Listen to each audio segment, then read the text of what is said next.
things were found at the scene: a leaf folded with impossible precision, a single strand of silk thinner than a human hair holding the fold shut, and inside, a chamber, empty of air, full of purpose, no witnesses. Prints. Just a green envelope sealed from the inside. The suspect is small, between 4 and 20 millimeters, depending on species. Soft-bodied, slow-moving. It has no venom, no armor, no speed. By every measurable standard of the animal kingdom, it should not have survived a single afternoon in a garden full of birds, wasps, ants, and spiders. And yet it has, for roughly 140 million years, has been quietly folding leaves across every continent except Antarctica. It belongs to a group scientists call the leaf-rolling caterpillars, larvae of moths, and, less commonly, butterflies, from several unrelated families. The most studied among them are the Tortuosidae, the Paralidae, the Gelichidae, and the Atalabidae, which are actually weevils performing the same behavior through convergent evolution. Different lineages. Same crime scene. Same technique. Here is the first thing that doesn't fit. Folding a leaf sounds like a simple act. To roll a living leaf without killing it, to seal it with silk, to calibrate the humidity inside, to defend it from parasites.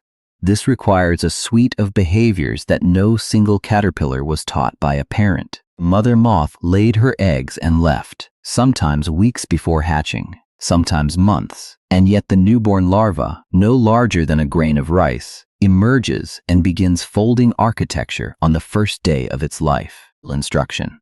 No demonstration. No mistakes it can afford to make. Something older than memory is doing the folding. For most of the 20th century, the popular narrative was that these curled leaves were damage, pests, to gardeners. Something to be pruned off and thrown away. The evidence now suggests something different. Ecologists studying oak canopies in the eastern United States, birch stands in Finland, plantations in Assam have all reached the same conclusion, arrived at independently between the late 1970s and today. Leaf-rolling caterpillars are not simply eating the tree. They are engineers, construct microhabitats that dozens of other species will use, sometimes long after the original occupant has left. The curled leaf is not a wound. It is a building. And the case for its significance has been quietly accumulating in entomology journals for nearly 50 years. Let us examine the exhibits. Note the material. Leaf-rolling caterpillar produces silk from modified salivary glands, not from the abdomen, as spiders do. This silk is protein, spun as a liquid, hardening on contact with air. Larva lays it in specific tension patterns, sometimes described by researchers as resembling the guy wires of a suspension bridge. When the silk contracts as it dries, it pulls the leaf inward. Does not force the fold. It engineers the fold to happen on its own. Observe the timing. Many species complete the initial roll within a single night. Cross-reference this. Worldwide, biologists have described more than 10,000 species of leaf-rolling and leaf-tying Lepidoptera. 10,000, which means that at any given moment, on any given continent with vegetation, behavior is being performed simultaneously by a number of individual caterpillars that no one has ever successfully estimated. It may be the most widespread act of animal architecture on Earth, and almost no human has ever seen one being built. Inside a rolled leaf, temperature and humidity are actively different from the outside air. Studies from the University of Missouri and from research teams in Japan working with tortuosid moths have measured internal humidity as much as 30% higher than ambient, and internal temperature buffered by several degrees against midday heat. The caterpillar is not simply hiding. It has built a climate-controlled room from a single leaf. Note the implication. This is not shelter, perceptions. This is regulation. Here is where the case widens. When researchers began cataloging what else lives inside abandoned leaf rolls, the numbers surprised them.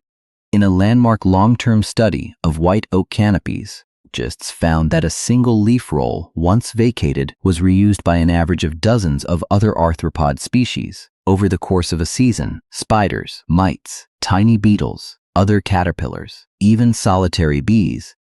Tropical systems have been documented sheltering inside old rolls. The leaf-rolling caterpillar is what ecologists now call an ecosystem engineer, reserved for species whose physical modifications to their environment create habitat for entire communities.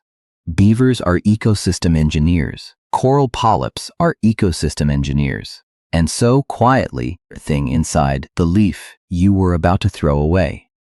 Observe the pattern. Caterpillars that live inside rolled leaves cannot afford to leave their droppings, called frass, inside the chamber. Frass attracts parasitoid wasps, which can detect the chemical signature from remarkable distances. So the larva evolved a solution that reads like something from a physics laboratory. It fires its frass.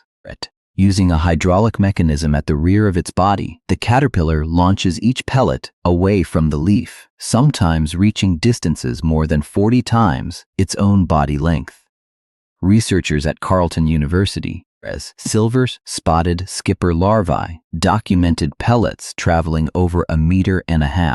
In caterpillar terms, that is equivalent to a human throwing a basketball the length of a football field. The chamber stays clean. The trail leads nowhere. The wasps do not find the door. Cross-reference this against the botany. Many host plants, willows, oaks, birches, pillars, respond to leaf damage by releasing volatile chemicals that attract predators of the caterpillar.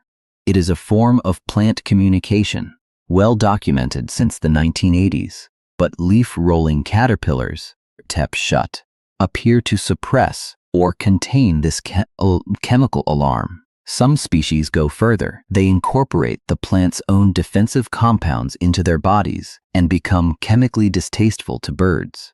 The very poison the tree produced to kill them becomes their armor. Note the reversal.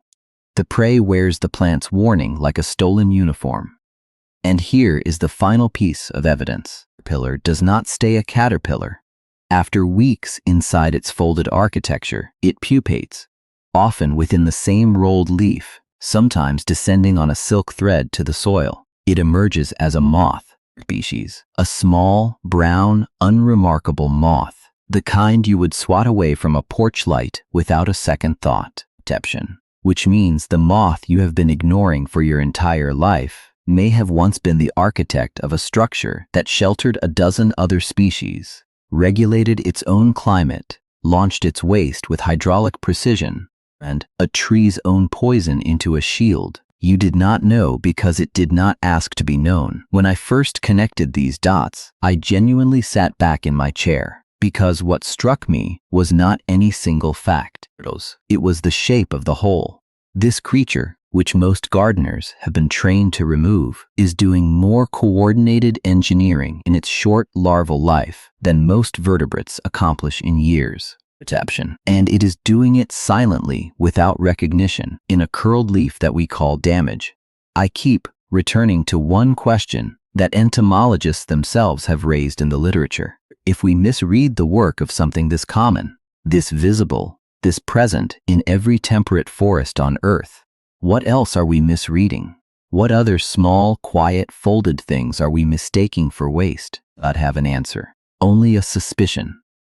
And the suspicion is that the natural world is not louder than we thought. It is quieter.